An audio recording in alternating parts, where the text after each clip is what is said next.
उद्धव ठाकरे आणि शरद पवार यांच्या नुकत्याच झालेल्या भेटीवर भाजप नेते सुधीर मुनगंटीवार यांनी तीव्र प्रतिक्रिया दिली आहे.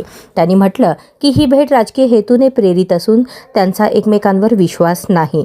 मुनगंटीवार यांनी यावर अधिक बोलताना म्हटलं की राजकारणात फक्त स्वार्थाचा खेळ चालतो. पवार ठाकरे यांची भेट ही भविष्यातील समीकरणांसाठीच आहे. या भेटीमुळे महाराष्ट्रातील राजकीय वर्तुळात चर्चांना उधाण आलं आहे.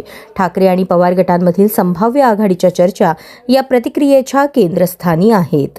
शरद पवार असतील उद्धव ठाकरेंची जवळपास 1.5 तास चर्चा रंगली. कुठेतरी महाविकास आघाडीमध्ये नाराजी आहे अशी चर्चा होती. मात्र त्यांनी काल म्हटले की कुठली नाराजी नाही, आम्ही सगळे एकत्र आहोत. सर, आनंद आहे. मकर संक्रांतीचा उत्सव आहे.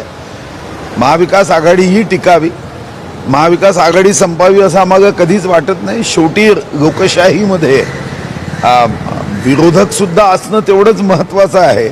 आणि विरोधक म्हणजे जसं निंदकाचे घर असावे शेजारी, तसं विरोधकाचेही घर असावं शेजारी, ज्यातून या लोकशाहीमध्ये जनतेच्या हिताचा निर्णय करताना, योग्य पद्धतीने निर्णय करताना त्यांच्या अनुभवाचा फायदा होतो.